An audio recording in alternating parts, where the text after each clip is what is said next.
Well, now, everybody, this is your host, Lambo Drew. You are now tuned in for another edition of The Leverage Show. You do not want to go on ahead and definitely miss this dial. I'm telling you what, from Tuesday night, this Leverage Show has literally been exploding. You guys want to make sure you guys are tapped in. You guys don't want to miss another edition of The Leverage Show because we are here to help make sure you are getting the necessity tools that you will be able to thrive in life and continue to start moving forward in life. And whatever that we can possibly do to really help you out, that's what we are here for. Tonight, man, you guys definitely are going to be tapped in, man, and we're going to get, started in just a little bit. But I really want to thank you guys for Tuesday night. For my guy, Ahmed Hazel, who came on here and just wrecked shop with the mortgage notes industry. If you guys have not seen that, make sure you guys definitely are going on ahead, catching that repeat of that clip. He just totally wrecked it, man. He sent me a message and stuff like that, man, saying how you guys were the best crew, the best energy, just very, very, very informative. Love the Leverage Show and the Leverage Show family, man, and for all that we stand here for, because that's what we're here for. We're here to be together as a family and continue to keep moving forward and really helping people out. I'm telling you what I know. I'm telling you what I know. I'm telling you what I know. And then plus, a man's gift. Remember, that was sent out by email, and I emailed it to people who were not even, who didn't even request it, didn't even go ahead and hit me up. I emailed it to those people as well. So shout out to the people who did DM to go ahead and hit up. I sent it to all those people. Then I sent it to all the regular people, man, who are definitely tapped into the Leverage Show. And I was like, hey, man, if you got your email, if you ever did something, boom, I'm here. I didn't even have your email in there. I said, hey, please send me an email. I was sending it to y'all. A lot of y'all woke up in your emails and you had that gift of a bad Hazel, man, and mortgage notes and all of the information that was dropped and being able to level you up on another level, man. So I'm excited about your journey. I'm excited about you establishing wealth.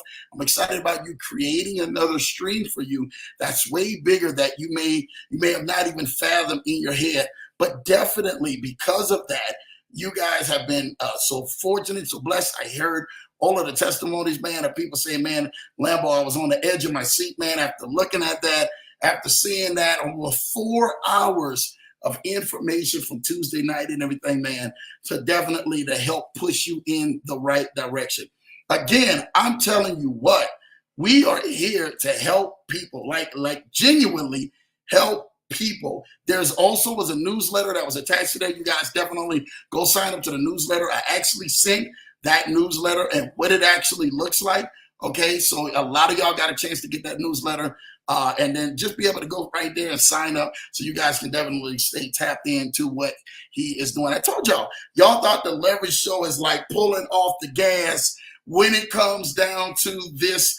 And nah, the Leverage Show is not pulling off the gas. We are literally expeding our gas up and making sure you guys are able to get what you guys can get because we really want to help y'all. So we go from Tuesday night to tonight to literally, man, Miss Tracy Taris come into the show. Like, if you guys have never seen Miss Tracy Taris or never had the affordability of seeing her live, tonight you get that opportunity to be able to see Miss Tracy Taris live. And I'm trying to tell you this right now, always phenomenal, full of wisdom, full of knowledge, full of just direction to be able to help navigate you, your family, and anything else that's attached to you to the next level. So we're excited about that tonight. So before we bring her in, let's get in the chats, see how you guys are doing. Definitely stay tapped in. My guy, Kennard Haney, say welcome back to the Leverage Show, Tracy. Always showing love to Tracy, man. Shout out to you, Kennard Haney. Thank you for all that you do. I'm trying to tell you this right now. It is something, brother.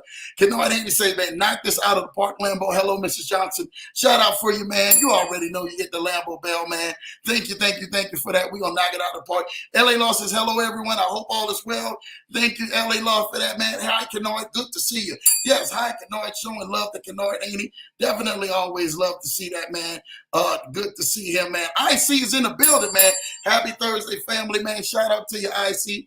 Thank you, sir, for definitely tapping in. Good to see you, man, out here, man. He says, hello, LA Law. Hey, brother Ken, showing love. Hi, IC. Good to see you, man. You already know. My guy, C.A. Murph, is in the building, man.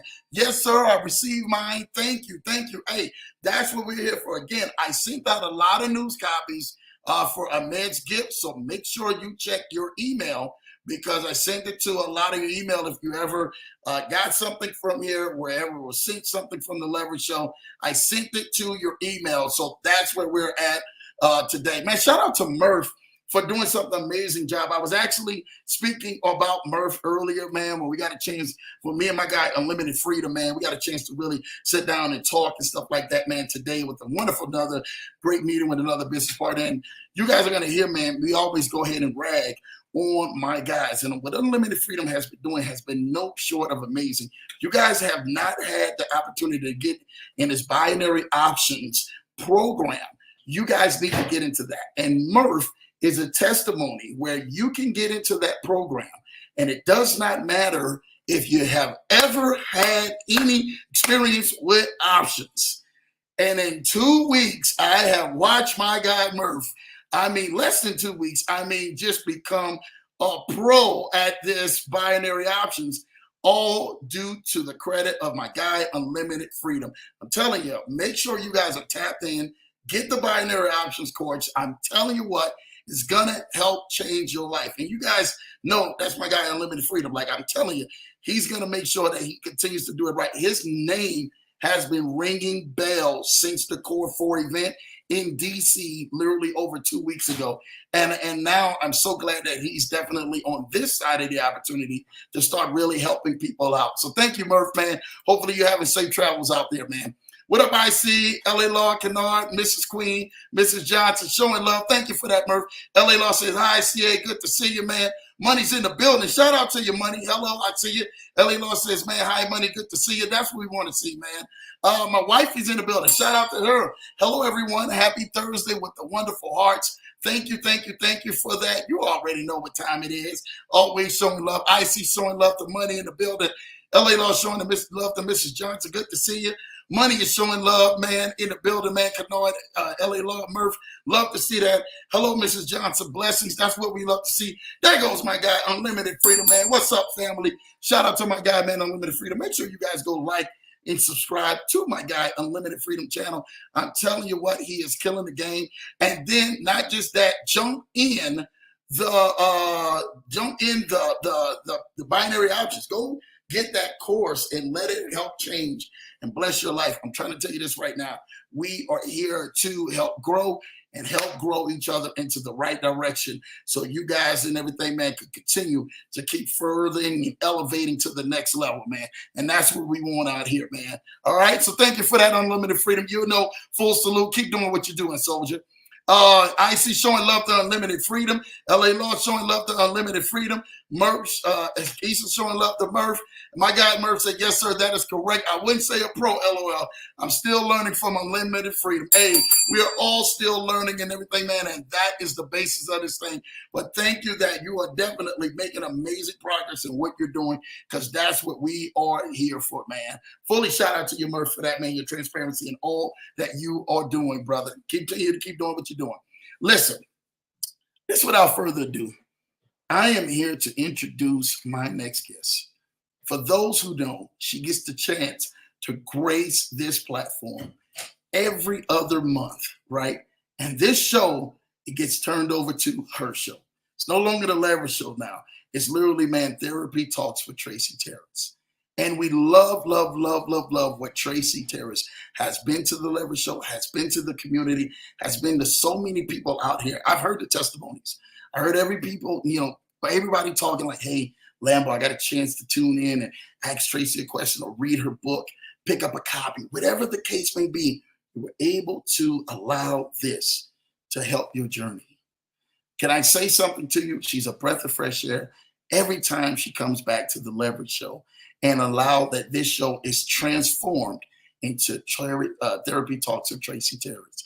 We truly are amazing. We kind of wait in expectation like, Tracy, when the next time you're coming back, please come back. The Leverage Show loves you. I know we love you because exactly what you mean to us is truly exactly what you mean in the eyesight of God. And that's awesomely and wonderfully made. So without further ado, Miss Tracy Taris, welcome back to the Leverage Show. It's officially now Therapy Tracy Taris in the Hi. building. Shout out to you, Miss Tracy. Hi. Thank you. Thank you for having me. It's great to be back. Hey, that's what we want to hear. We always love to see and welcome you every time you come back to the platform and the show. You truly, truly, truly are that joy, that sprite of life, that everything that we truly desire for us to help get better mentally, emotionally, physically, spiritually. You are that, and we thank you for being our therapist, our coach to the Leverage Show here. So thank you, Tracy. Thank you. That's very kind. Thank you, Lambo. It's great to be here. Awesome, awesome. What tell us? It's been holiday seasons, and we're getting ready to go ahead and go into Christmas as well. What have you been doing with yourself, and how you been keeping busy throughout this time? Well, I've been working as usual, and my daughter, son-in-law, and grandbaby are visiting. They came in on the 12th, and they're going to be here all month until the first or second week of January. And so we're just hanging out with them and just enjoying the grandbaby. She's quite a spitfire. So, Well, you know how these grandbabies can be. So we all know. And I'm just keeping it 100. She's something. We have a dog, our therapy dog. I think I introduced you guys to the therapy dog last time, and she just loves bossing that dog around and telling her what to do and get in your bed, Halen. And so it's just really a joy to watch her just, be a bossy little girl. A bossy little girl. Hey, that's exactly what they do right at that point. Yeah. They think they're somebody mama at that point. I don't know where they get it from. I am not telling on you, but I think they get it from somebody down your line. Let me just say that. She probably gets it some from me, but probably mostly from my younger daughter, which is her aunt. My oldest daughter, she's a little bit more chill and laid back, whereas my younger daughter, she's more of a spitfire. Oh, wow. Wow. Shout out and everything, man, to the younger daughter being a spitfire, because, hey, you got to have the balance out here for it all, Yeah.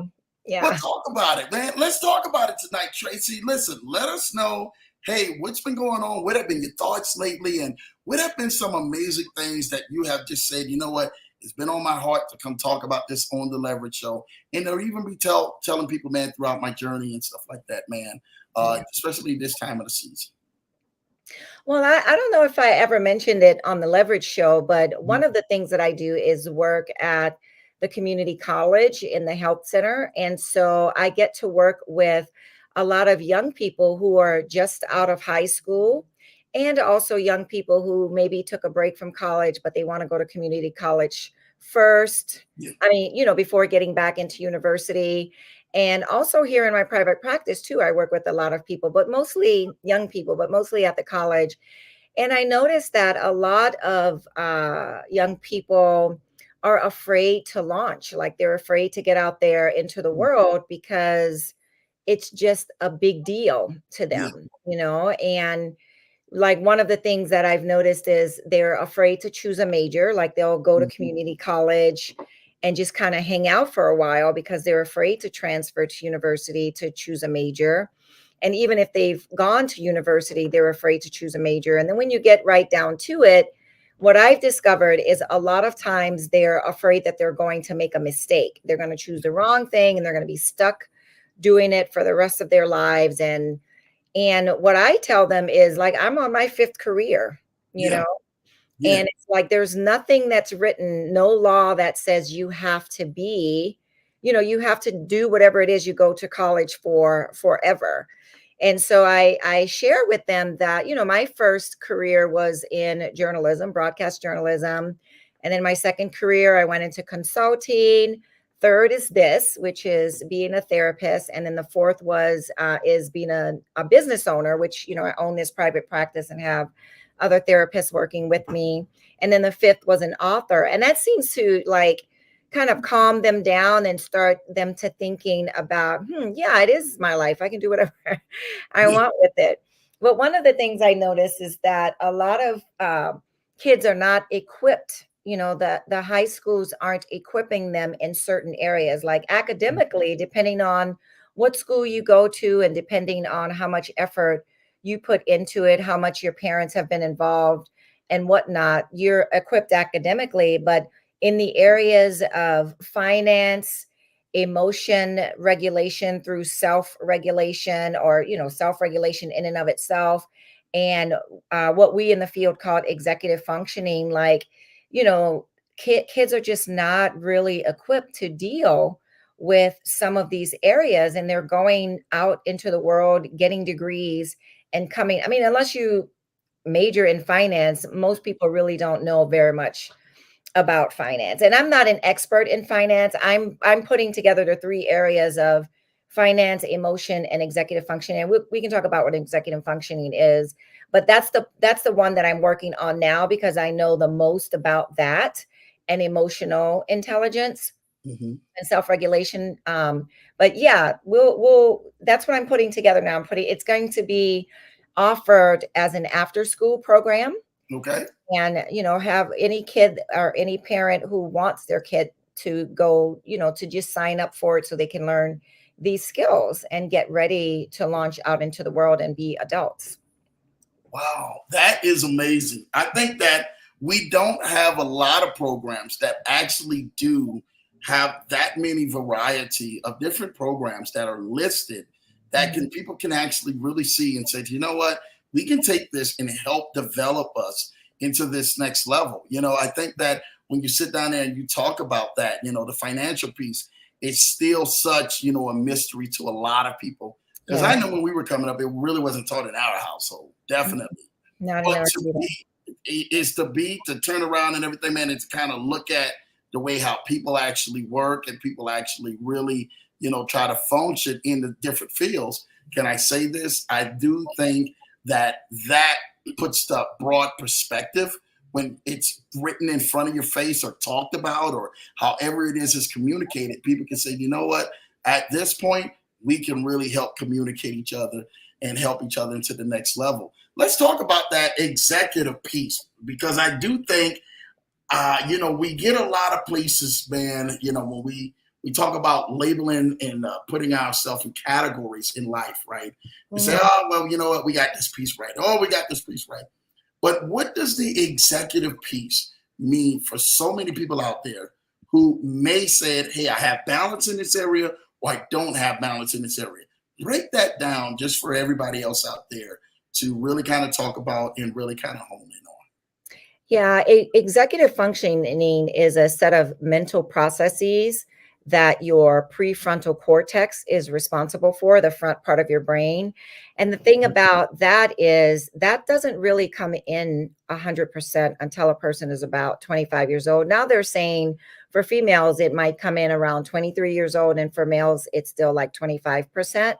But it is responsible for things like managing time, paying attention, being able to switch your focus and then go back to whatever it is you were working on, organizing tasks, remembering details, um, problem solving, inhibition, time management, goal setting. So there's a lot of different areas, and all of these areas play off of each other, and there's a couple of mental health disorders that people end up getting because of difficulties in these areas, like ADHD. And there's some kids on the autism spectrum that will have these kinds of problems. And so I would say that every person with ADHD has these executive functioning problems, but not every person with the executive functioning problems have ADHD. And the reason is because you can be, proficient in some of these areas and not, others, and in order to get any kind of diagnoses, at least from us in the psychology field, you have to meet a certain number of criteria. And we always say that abnormal behavior is normal behavior taken to the nth degree. So someone might have problems with planning and organizing, but the rest of their executive functioning skills are okay. But someone with ADHD or on the autism spectrum will have problems in lots of these areas. Hmm. So is it true, and I really want to hear this, that autism is kindly hid in people's work or their craft, and a lot of people don't understand that autism could actually go untreated for so long, Mhm. and people can actually become like a working or work addict, but still have that level of autism. Man, how do you actually go about, with what you do, and how you actually go about the practice of being able to point that out and say, hey, you may be having a little autism, but it's been covered for so many years, or people have overlooked it. How do you know about that, and how do you actually help somebody, man, who's dealing with that later on in life? Mhm. Well, autism happens on a spectrum and it goes from like severe to high functioning. Mhm. And so the people that slip through the cracks are the ones that are, close to high functioning or are high functioning. Nowadays, the ones on the super high functioning end of the spectrum are called high functioning autism, whereas they used to have Asperger's. Yeah. And so if a person, if it, like if they are pretty much functioning, Mhm.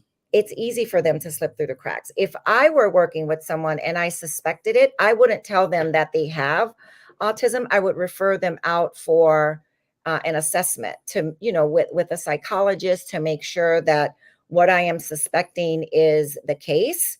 And a lot of people, especially people on the higher end of the autism spectrum, they don't really need treatment. They just have like I was talking about the executive functioning. There's all Mhm. these different areas. They may have an area or two that makes it look like or feel like they might have some. And so for people like that, I wouldn't even refer out. It's only if it were getting in the way of their functioning in life. And the thing about the spectrum is a lot of people on it have trouble relating to other people. They have trouble with social interactions. And when you have trouble with social interactions, then it does get in the way of your functioning. Now, people on the lower end of the spectrum, a lot of times they don't slip through the cracks, like because it'll show up, and even in the middle, it'll show up in school, and so the schools will speak with the parents about getting the child tested and what they suspect and things like that. Wow. Okay, that's good, because I think that uh, so much of us in life, we kind of overlook things, for so long, and then when the problem does arrive, sometimes it's just too late at that point. Yeah, well, some kids with ADHD slip through the cracks too. And on Yeah. that, in that area, it's the kids that are quiet, Yeah.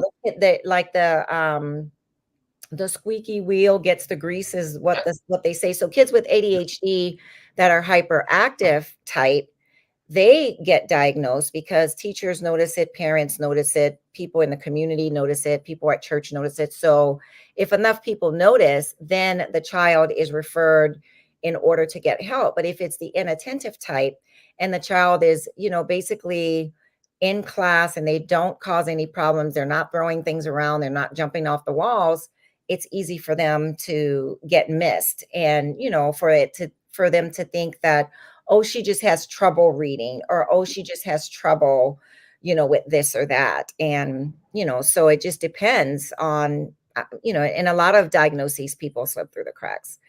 And if Mm, you're quiet, you often do. Or if it looks like you've got this or you're functioning well, then you often slip through the cracks. wow. So, do you think that, and this is another good question, that because there is so many people who are functioning at a high level, and Mhm. whether it's not, let's just not say ADHD, whether it's ADHD or whether it's a person who has suffered a trauma in their life that may have had other chemical breakdowns in their life due to that trauma. Do you think that's also possible that they're out there functioning like that as well, and being, successful? That's what we call successes. Yeah, because executive functioning is a function of your prefrontal cortex in your brain. Any kind of trauma, and it doesn't have to be like a head trauma, like injury. Now, they've understood that, people that witness trauma can have brain trauma to their brain, or, like a lot of emotional turmoil, or if it's, and you're in a home with domestic violence, or you're just witnessing violence, whether in the home or in the community, that could be traumatizing to your brain and affect your ability to learn, because it affects your cognitions. Like, your cognitions are the cogs and the wheels that turn in your brain to help you think and plan and pay attention and memorize. And all of that can be affected even if you don't have a diagnosis, but you have been a witness to or a part of trauma. Mm. Mhm. So dealing with that, and I think that that's just an amazing topic, man, to really talk about. Dealing with that this time of the year, there's been a lot of people who've been affected with many different levels of trauma. I mean, we just lost my wonderful uncle over a month ago, Oh. and there's a lot of people not sitting at the table this year that was sitting at the table last year.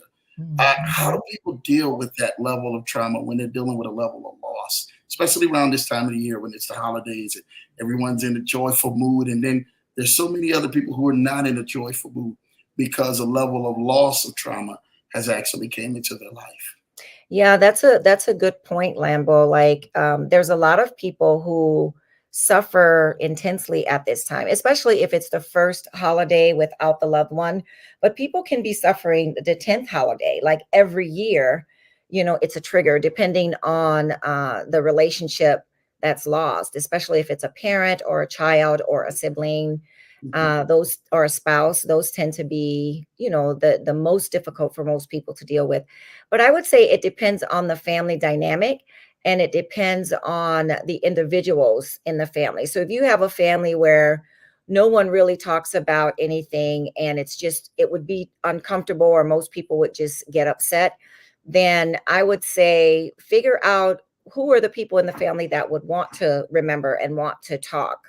And then maybe have a little, side talk where you do remembrances, like where you talk about what you remember about this person, and what this person would be doing right now or whatever, and just laugh and remember and hold the love in your heart in a smaller group. Now, if you're from a family like my family, where everything is talked about and everything is put on the table, and a lot of families are like that, especially like in some of our communities, like, then everyone can do that. That can be a part of when everybody sit down, or before everybody sits down to open presents, doing a remembrance for that person, so that person is remembered. Like, the Latin community is really good with that. Like, Yeah. every year they have, I think it's the Dia de Muertos, where they remember their people that have passed. And they could do that like generations and generations, past, where they remember their people, and they,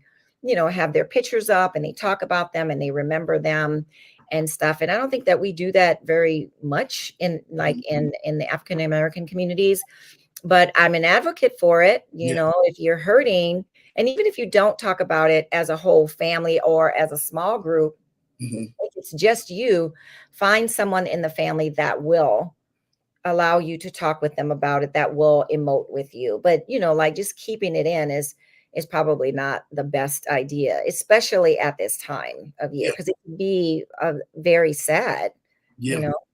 Well, I know so many people, and this is where we talk about it. Let's lay the cards down on the line. You're the expert. Hey, I'm just the host. You know me, I'm Lambo. But I've met a lot of people, Tracy, that have truly said, "Hey, Lambo, I don't have nobody to talk to. I'm kind of isolated between my family. I'm isolated between friends. And when trauma has hit their life, they're in this shutdown mode. Like, really, even if I'm around some people, right, and it may be a small amount of people, the Mhm. trauma has still hit their life, and it's a doom and gloom. And they feel like they're in a circle or in a bubble that's all themselves, right? I'm telling you what I know.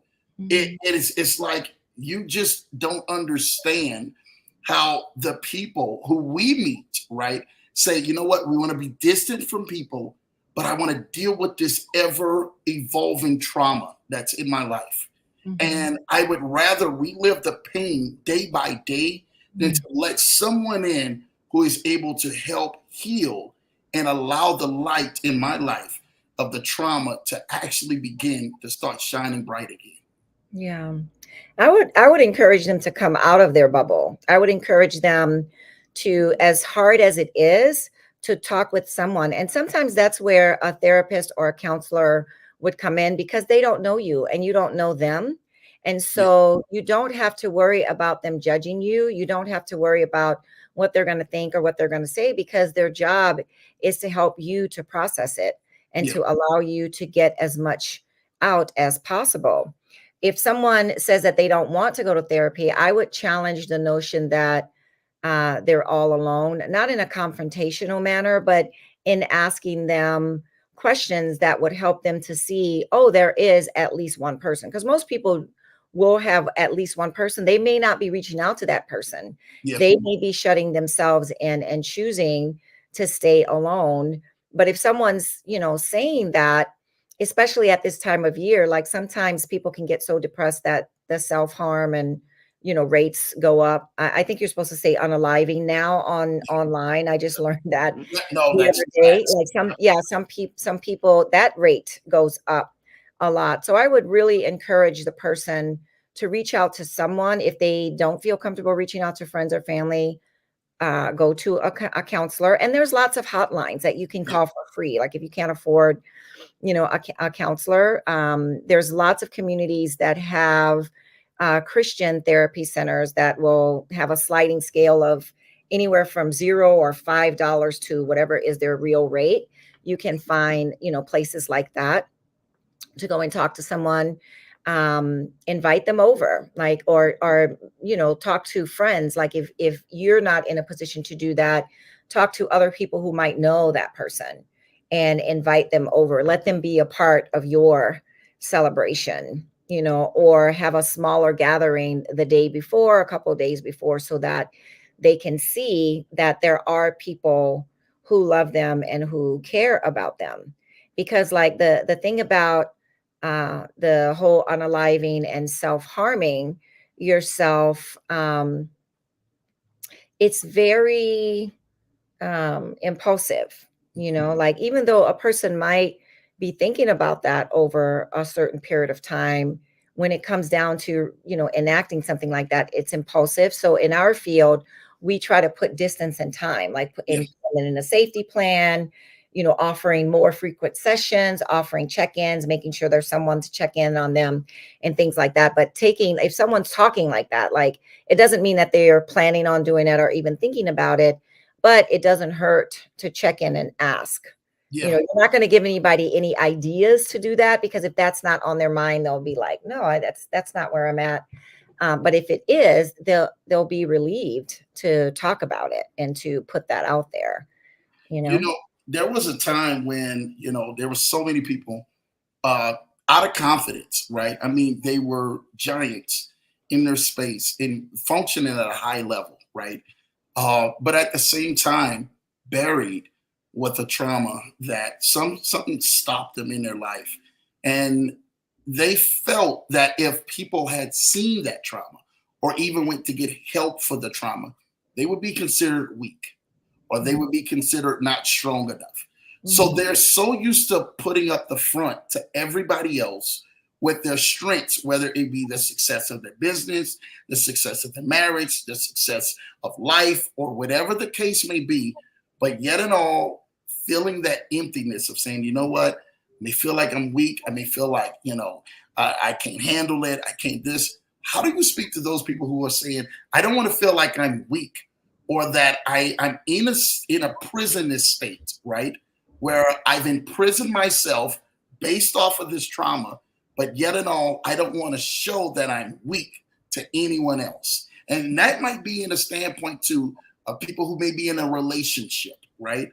Or people who may be in relationships outside of just whether it's a spouse relationship Mhm. or a romantic relationship. It may be a relationship of a family or friends. They don't want to see that they are a weak link in that. How does somebody begin to start saying, you know what? I need to deal with this trauma. I need to let my guard down, let someone in who can really help me where I don't see that I am a weak link out here. Well, first I would speak to the people around them. Like we don't look at each other, Yeah, right? If you look at a person, even if they are fronting, even if they are, trying to hold it together or make it look like, their eyes will show it. The Mm, eyes are the window of the soul. Like, you'll see it. You'll see it in their eyes. But the problem is when we talk with each other, we're not really looking at each other anymore because of the devices. We've grown used to communicating, through screens. And so when we're in the company of people, like, I'll see people on the street and smile at them, and they'll have like a smile, but they're looking down. There's no eye contact. So first I would speak to people and say, especially around this time of year and anytime really, when you're talking to your people, look them in the eyes. And if you see something, because there'll be an energy about that, like you'll see a sadness, but there'll be an energy about that if you're tuned in to a person or to people, you'll be able to sense that energy. And if yeah. you're not tuned into people, if you start doing this, you're going to start being tuned into people, Okay. And so if you see something in the eyes of your loved one or a friend or whomever, ask about it, like inquire Mhm. about it. Some people are wanting to talk about it, but like you say, they may feel weak. But if you Yeah. ask first, then that could give them an opportunity to let their guard down. So for people who are saying that I don't want to appear weak, what I would say is you're not weak. It's part of the human condition. We have emotions, we have situations and events and experiences that cause us to think a certain way about ourselves, about others, and about the world. And depending on what we're thinking, it's going to cause a feeling. And if that feeling hangs on for a long period of time, and a long period might be, hours or days, and it becomes a mood. Yeah. And over time, a mood can lead, to mental health symptoms like, deep depression or, unaliving thoughts if they're not addressed. Yeah. So I would tell people, like, you're not alone. There's lots of people Mm, that feel what you're feeling, because there's lots of people. All people are people, and we're all having the human experience, and none of us get to escape from, times when we falter or times when things aren't great. mm. I mean, just because it looks like things, like what you're seeing online is people's what do you call it, the reel, the highlight reel. Oh, the highlight reels. Yes. High moments. Yeah, yeah, the high moments. You're not seeing, I mean, some people nowadays, I see people posting, stuff like they're down and they're not, like the TikTokians are great at that. Like, I'll see some people on TikTok saying that. And then there's people chiming in saying, I've got you. And so I think that's great. So to the people around the people who may feel like that, I would say start looking at people. Start looking at their eyes. Stop looking at your phone, talking to people, or looking away for fear of connection, because that may be one of the reasons too. Like, when you look someone in the eyes, there's a connection, and Yeah. connection may be foreign to you. Like, you might have been in a situation or a place in your life where you haven't been connecting with anyone. So that's going to feel off. Stay with it. Let it feel off until it doesn't feel off anymore, because we're supposed to connect as people. So I would say start looking at your people, and then the people that feel weak, I would say you're not alone, and here's why.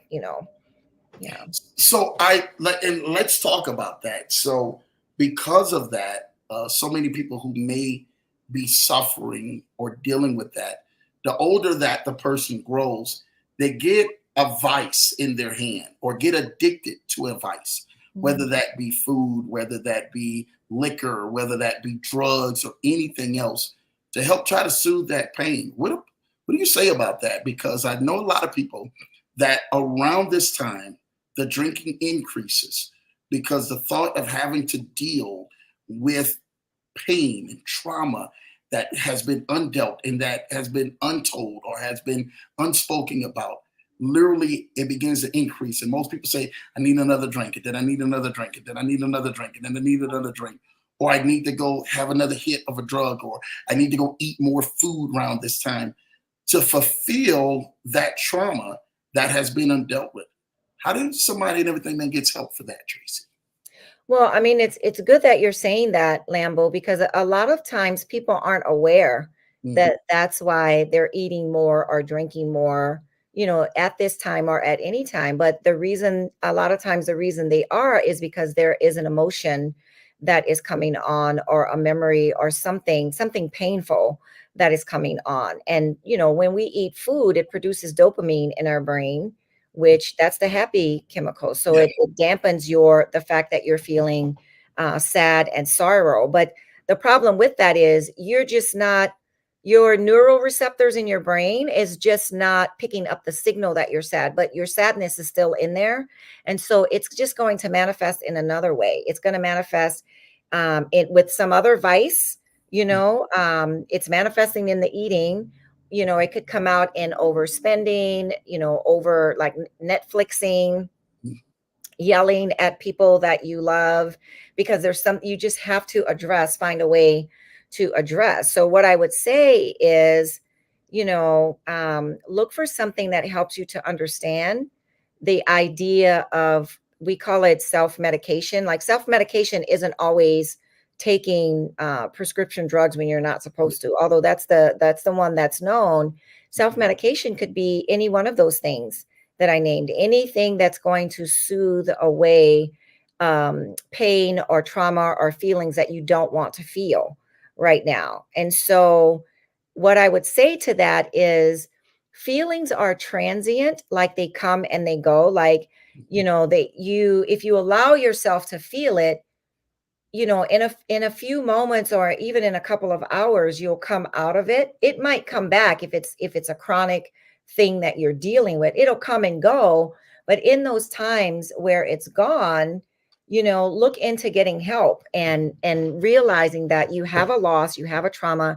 It's not going to go anywhere until you deal with it.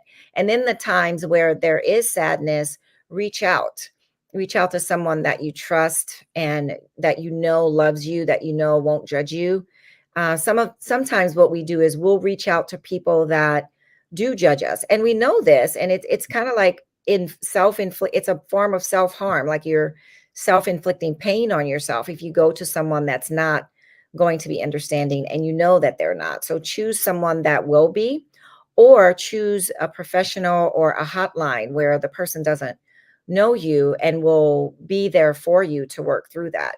But yeah, you're right. Like, a lot of times people will numb the pain by eating or drinking, when what probably is needed in that moment is to allow yourself to feel it, and then talk about it with someone, journal, pray, meditate, whatever, go on a run to work it out. But even with that, you still have to talk about it to process it. So that brings me to my next question. There was a lady I got a chance to run into yesterday along my journey, and she was actually in the ERC, which is an eating recovery center, right? And in that center, she says, I've been battling with this. I've been back and forth at this center for quite some time, multiple times, right? And I'm just saying, hey, you got this. You can fight. Don't worry about this. You got this. You have to stay focused at what you do, even when nobody else is actually rooting for you. Do you think that it is wise for, if somebody does spot that out, right? She knows that her safe haven would be the eating recovery center. What if somebody may not be to that point to where they're saying, hey, I have the ability to get myself into a rehab or into a program or see a counselor? What if they're dealing with that and they're sitting there in their living room, they're sitting there on their couch, they're sitting there right there where they're at? Some people could be in the midst of parties or around a group of people and say, hey, I still feel the trauma and I'm the loneliest person in this place.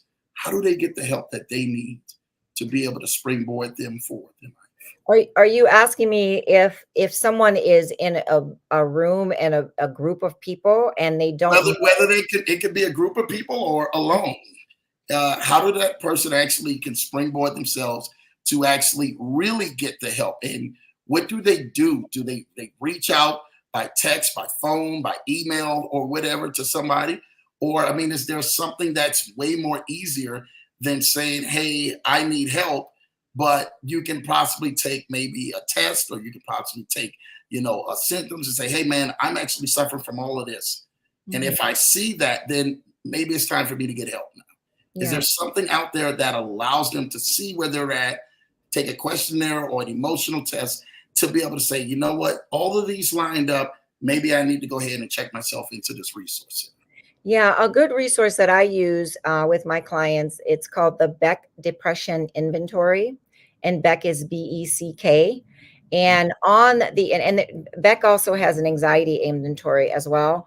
But on the questionnaire, there's a group of questions that are grouped by from 0 to 3. And so the way you take it is in each group of questions, you circle the one that most closely identifies with where you are now and within the last 2 weeks. And so you're either going to be circling 0, 1, 2, or 3 in each section. And yes, that's it. Yeah, Okay. Beck Depression Inventory. It's called Beck Depression Inventory, or BDI.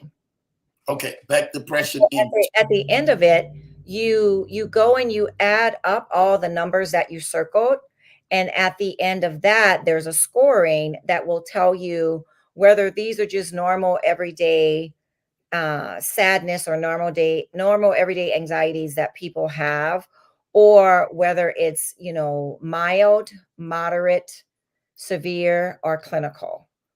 And so if you're like in the high end of that, definitely get on Psychology Today and put in your zip code and look for a therapist in your area. Or I'm sure you could probably do on Chat GPT, where you look for an 800 number in your area, some kind of hotline where you can talk. If you're very severe and you're having unaliving thoughts, I would say either go to an emergency room so they can evaluate you and you're not evaluating yourself at that point anymore, or call 911 so that someone can come and if you let them know that this is what you're going through, they'll make sure that they send someone that can evaluate you. So if you're somewhere in the middle or even high but not having unaliving thoughts, then reach out for a therapist or a counselor at church. Even if there's a church down the street and you don't go there for worship, just go there. Someone will direct you to someone to help you. Like, most churches aren't concerned about whether or not you're a member with regards to whether they'll help you or not. Some might be, but go somewhere and get the help that you need. But yeah, there. And if you Google assessments or questionnaires, I got it right here. Let me know. You see that? That's it. Yeah, that's it right there. It. Mm-hmm. I pulled it right up for it. One is assessing for sadness, and for depression, that's the first thing that we look at, whether or not you're sad. But there are some people who have depression that they don't feel sad, but what they do feel is something called anhedonia, which is an inability to experience joy doing things that they usually have joy doing.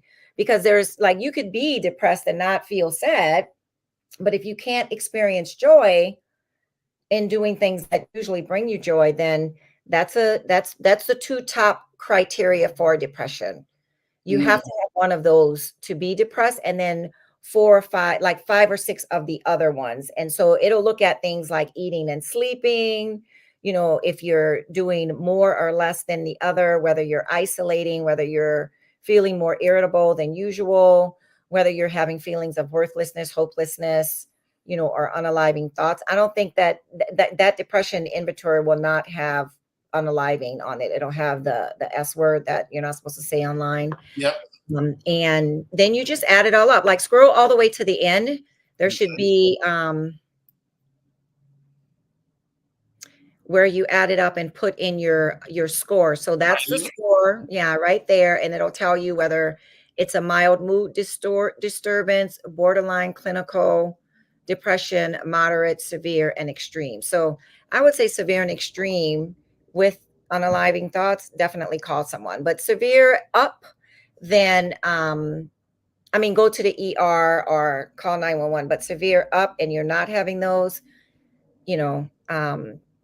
call a professional of some sort, or a paraprofessional, which are the hotlines that you can call. And then the first two, if this is just regular everyday stuff or mild, then see what you can do about look at your sleeping, look at your eating, look at some of your close relationships. Are you having trouble in those? And so maybe what you can do is try to resolve those issues so that you're not having these feelings of depression.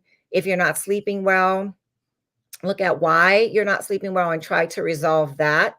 Like those, you don't really need professional help, but if you want professional help, definitely reach out and get some. I'm looking at this last question on here. I don't know if you can see this or not on 21. I did not know this would be a question on here for depression, but it says the number 21. Yes, it says, I have noticed in any recent changes. I have not noticed any recent changes in interest in sex. I am less interested in sex than I used to be. I have almost no interest in sex. I have lost interest in sex completely. I did not know that would be a lack of the intimacy part within depression that people will actually have. Right? Absolutely. Yeah, it absolutely is one. Yeah. I usually, when I give this to teenagers, they're like, what do I say about this one? Yeah. This is me looking like, yeah. My mom's right here, or my dad's right here. They're like, we're not even trying to go ahead and let them go ahead and see this. Yeah, but yeah, that is absolutely one. I mean, that all of these, like any one of these groups could actually be the cause of something else that has nothing to do with depression. Like that number 21 could be like sexual dysfunction, which if a person has sexual dysfunction for a long time, it could lead to depression. Anything that you have for a long time that you're not addressing can lead to it. Like there's people who have anxiety, but if they start having beliefs that, I'm always going to have this, it's never going to be better, this is always going to be a problem for me, that could lead to depression. So all of these things on all of these groups of symptoms, because that's what they are, we call them criteria, but they're groups of symptoms, could be other medical conditions. And most of the Beck depression inventories will say, check with your doctor,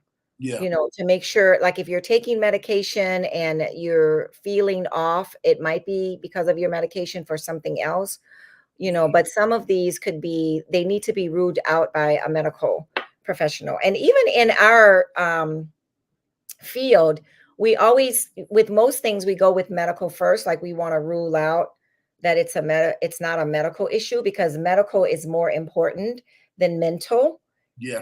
And then, so you just want to rule that out to make sure that there's nothing organic, meaning like with the brain going on. So like if someone scores high on this, I refer them to a psychiatrist, or if, because it's depression, I would refer them to a psychiatrist, and I would tell them, or you can go to your general practitioner, and then the general practitioner will decide, depending on the severity of it, whether they just want to prescribe something and, it's mild enough for them to be taking care of it, or whether they want to refer the person to a psychiatrist for more long-term care. Wow. So, and this is great questions. I really encourage anybody to be able to take this. Looking at the weight gain question is like, I think that some people, may be definitely suffering that, or even looking at the appetite question, like, hey, I've lost my appetite. I don't have an appetite or as much. Like this is some serious stuff that I think that a lot of people look at these signs and just think that, hey, my body is just going through this motion or whatever this could be. And this could possibly be something way worse that they're probably actually dealing with. They don't know the signs, so they don't understand it. Yeah, you could give that to yourself and then reach out to a medical professional, talk to somebody to start, because even the thing about weight gain, that could have started as grief. Like if you lost someone, and then to soothe your pain and to soothe the loss, you start eating to cut off, like what we were talking about earlier, to cut off the feelings and not have to deal with them, and then start feeling bad because things aren't fitting right, or you can't fit into anything, or you're starting to feel, shame or embarrassment. And then that leads to depression. So it's really like each one of these things that are on here, and it's pretty comprehensive. Like, even though it's just 21 questions, it does get into all those areas that we look at for whether it's depression or whether they need to be referred out. Wow. Yeah, and this is huge. I think that I would encourage anyone to really take this, because this definitely, like, a lot of these questions are like, oh my gosh, you don't even realize this, man. But these are like normal questions that Yeah. most people may overlook a lot of times in life, and may think that they're just experiencing change, mood change, midlife crisis, or something like that. And this actually could be signs that there may be something seriously wrong on a whole nother level. Yeah. Yeah. I mean, because especially if you are from a family or a culture where mental health is not discussed or mental health is seen as a weakness. So your mind just doesn't go there that you might have something going on. But if you take something like this, it's right there in black and white. Like the people that I usually give this to are people that they're mentioning all of these things that are on here. And I ask, do you think you might be depressed? And they'll say, oh, no. And then I give it to them and it's like, 35 or whatever. So, so people just, a lot of times they're just not in touch. But when you see it in black and white like that, it's like, oh, yeah, let's talk about it. Let me do something about this, because they're already here. So they obviously want to work on something. But even when people come in, they might just feel like off, or they don't really know what they want to work on, or they come in for one reason. But with regards to what they're talking about, I'm assessing other things or something else. And a lot of times, because like people that come in and say they're depressed and I'm hearing that they are, then we just work on the depression. But if they're talking about all of these symptoms and all these criteria are jumping out, and I ask them, do you think you might be depressed, or it sounds like you're depressed, or have you ever been depressed? And they're like, no, that doesn't run in my family, or I never get depressed. Give the assessment, and the assessment says you have severe depression, or at least moderate. Yeah, and I would encourage everybody to, because I know when some of these tests were like given out, I would try to answer like different, not just like this, but other tests. We would answer it at the highest level, like, nope, not feeling like that. Nope, not feeling like that. Nope, like feeling like that. I would tell people, honestly, answer the question. Take a look at it. I mean, it's just you and the paper. You don't have to share it with anyone. I mean, if it's moderate to extreme, then yes, share it with someone. It's just a piece of paper for now. So just be honest with what you're feeling. And again, I found this, you guys. Again, she says, this is Beck Depression Inventory, BDI PDF. Yeah. OHSU Headache Center or whatever. Yeah. I mean, there's lots of sites it will be on. It'll be on lots of sites. But get the free, don't pay for it, because there are some sites that try to make people pay for it, but it's free. You can find it, just find a free version. Yeah. If somebody needs it, if they can't Google it up, I'll go ahead and I'll send them this copy and stuff like that if they definitely need it. So that way that whatever we can do, we can help them out, help get them further in life. Unless you got a copy that you can. I do. I'm gonna pull it up right now. And awesome. And I can just stick it in the chat, right? Yeah.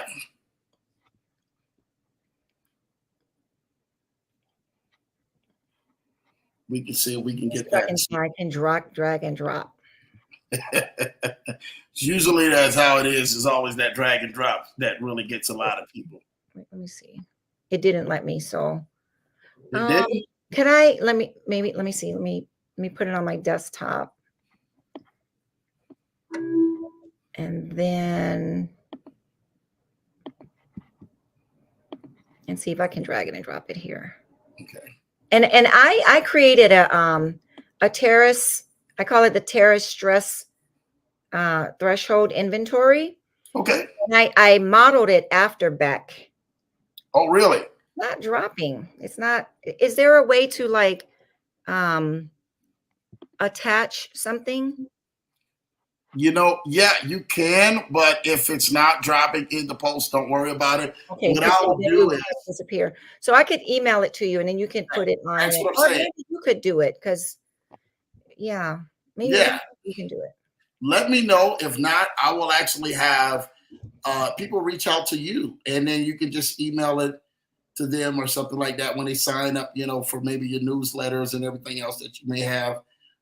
And that's something that you could send as a great free gift to a lot of people out there, if that works for you. Okay, I'm gonna put. Can you put Emily, so just so that I don't miss it? Yeah, I'm gonna put my assistant's email in there, and then she'll send it, and I'll tell that'll her work. we talked about it. That'll work. That'll be awesome. That will be awesome. It's H like Harry met Sally, HMS dot Emily Morrison, EMILY MORRISON. Didn't you already email me before, right? Yeah, at gmail.com. Okay, I'll go ahead and attach it and stuff like that. Okay, yeah, at gmail.com. And then reach out to Emily, tell her that you were on the Leverage Show and that you're emailing for that. So what I will do is, so do you want me to just attach your email right here in the chat then and let people? Yeah. Yeah, we'll do that and stuff like that. We'll do that. That way people can go right here and just kind of let people know exactly on what to do for this.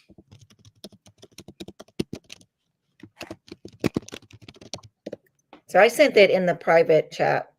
Oh, you did already? Yep. I'm gonna try to do it send it in the comments, but it's asking me to sign in with YouTube, and I don't want to mess with any of that and get kicked off the show. Hey, it's all good. It's all good. Here we go. Copy. All right, and boom. I put it in there. Let me see. I think we got it both in here. Yeah. That's it. If not, we be in trouble and stuff like that around here. All right. So we got it. It's on the screen. There we go. Excited about this. You guys can definitely reach out to Emily there at hms.emilymorrison@gmail.com. Go ahead and reach out to her on that, and definitely just put in the comment, hey, what stress test or test period? Yeah, Terrace stress threshold. I can never say those two words together. Stress threshold inventory. And it just, yeah, that one, it shows you, it gives you an idea, because we all have something called a stress threshold, like how much stress we can handle before we pop, basically.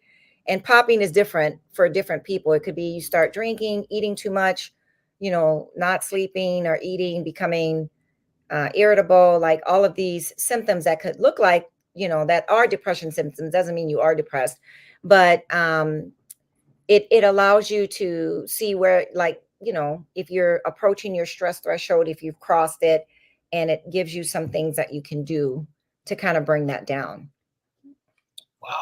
Wow. Yes, you guys have it on the screen. Definitely, please use the information, reach out, because I do think that this will help a lot of people. And even if you don't think that you may be personally dealing with it, you may know a family member, a friend, a coworker, or somebody else who may be out there who may be dealing with it. And then you're able to say, you know what, here, I got a test for you. I got something I would like you to see, or just want to send you something. And you can do it in kindness and send it to them and allow them to take it and then say, hey, you know what? Who would they email that back to? Would they email it back to you or email it back to Emily? And you guys look at email it back to Emily, and then she'll send it to me. I'm going to go get my charger because my computer's going to die. I'll be right back. Yeah, don't worry about it. Go ahead and do that. I go ahead and look in the comments and see who's in here. Thank you guys, man. I mean, this has been informative. I hope you guys are definitely taking full advantage of what Miss Tracy Taris has definitely been to our lives. LA Law says, man, hi, Dee Dee's good to see you. Shout out and everything, man, for LA Law. Thanks for showing love, man. The Fro man, Dee Dee's check. Shout out to Dee Dee showing love to LA Law. Blessings, love it. Showing blue skies in the building, showing love to blue sky. Thank you. Dee Dee's head purple piece blues. Yeah, Dee Dee's in there, man, getting it in. LA Law, man, showing love. Hi, blue sky. Good to see you. Tim Roberts says, amazing topic. Thanks. I love tuning in. The pain to purpose. Thanks for speaking about the subject. I love you, Lambo. Man, we love you too, Tim Roberts, man. That's my guy, man. He's out in California, your neck of the woods, actually. So really doing some amazing things. Elena says, hi, Tim, man. Tim Roberts says, likewise, man, showing love. Murph says, man, are y'all peeping how intelligent the questions are that Lambo is asking? This brother is so good. Hey, man, this is easy when you're with Tracy Taris. You know, she And just so you know, we don't practice this before. This is totally off the cuff, so I have no idea what he's going to ask. Yeah. Yeah. Well, you know, with Tracy, let me say this to you, because it's so easy to be able to be on a podcast with Tracy. Tracy and everything is natural. That's what she does. And I think that I deal with it throughout my journey with dealing with so many people, and that we know the questions to ask because we're dealing with it throughout our everyday journey. So I may deal with this like 2 months ago past. You got to remember, Tracy comes on every other month. So it'd be 2 months. And then within those 2 months, I'd be like, Tracy, I could have used your help for this situation right here, you know, and we have dealt with so much to where it's normal, especially in what we do, especially being in this space. So thank you for that, Murph. It's all Tracy. It's really ain't even me. It's just an easy conversation between two friends. LA Law say, CA, amazing. Yes, man. Amazing with the fire emoji, man. Shout out to you guys. Sam Joko, man, says, I see this a lot in my students and families. A lot with them having that probably hid in their eyes and hid within their emotions and their, you know, that pain and that trauma. And a lot of people are probably like that, man, more than you know. LA Law says, Sam Joker, welcome. Learn to limit your time with energy vampires. Oh, that's a good one. What do you say about that, Tracy? Well, I remember at my church, there was a whole series that the minister did on energy vampires. And I think he listed like 8 of them. I don't remember what they were, but they were just like, you know, people that just suck the energy out of you. Like if you know, when we hang out with someone, when we spend time with someone, we should leave feeling energized at best or neutral at least. But if you feel drained and just, you know, dried up, then, you know, it could really take a toll on you physically because everything is energy. I remember a friend of mine was going through a really, really hard time, you know, and I had gone to see her, and I had gone to see her through this whole hard time, but it was like a few months down the road, and I was sitting next to her and she was talking, and then this side of my face just started tightening up, like almost like I was going to have a stroke or something. It was just really heavy because of just the stuff that she was talking about. And she was having a really hard time, you know, with it. But I started feeling it physically, you know, and I had never felt that before with her. And we had been talking about what she was going through, you know, for months now. And I think I had reached some kind of cap with it. And I started feeling it. And I just had to kind of cut the visit short. And, you know, she's through on the other side of that now, but there definitely can be that. And there's some people who they have no idea that they're doing that. They're just trying to vent and stuff. But venting is only productive if you're going to do something about what it is you're venting about. If you're just talking about it over for months and months with different people, and you're not implementing any advice that you might be getting or anything that you might be learning, then you're just perseverating and you're training your brain to be in this state of resentment or this state of anger or bitterness, and you're not even realizing what you're doing to yourself. So yeah, I do think that there are energy vampires, and if you Google it, they'll probably list, you know, what kinds. I mean, it was a very clever series that was done, and you know, he related it to the Bible and to human interactions and relationships and stuff like that. So it really worked out. But yes, there are such things. You know, this is a good, and we always say a lot of stuff. It's a good way to vent. And this is a good one, especially around this time when people are going to have family members and friends and everything. People may be getting on that last nerve. What is a very healthy way to vent? Would love to do this. A very healthy way to vent? Very healthy way to vent. Yes. You know, well, I mean, like, let it be productive. It might not be productive the first or second time, because when things happen, especially if they hurt really, really bad, you know, when we're hurt, most of the time it manifests as anger, like anger anger is a secondary emotion, right? And what that means is there's usually a primary emotion on top. So the first couple of times you vent, it's okay. Like you just want to get it out. But to make it healthy, you want to take what it is, if you can, the first couple of times, like take what it is you're learning, consider it, any advice that, fits you. I mean, don't just do any advice from everybody, like see what resonates, see what fits. And even if someone gives you advice, run it by people who know you. I mean, it should only be people that you're asking for advice who should be giving you advice. Like a lot of Christians will say, it's biblical to give advice, and it's not, because the Bible does not say to give people advice. It says to seek advice. It's wise to seek advice.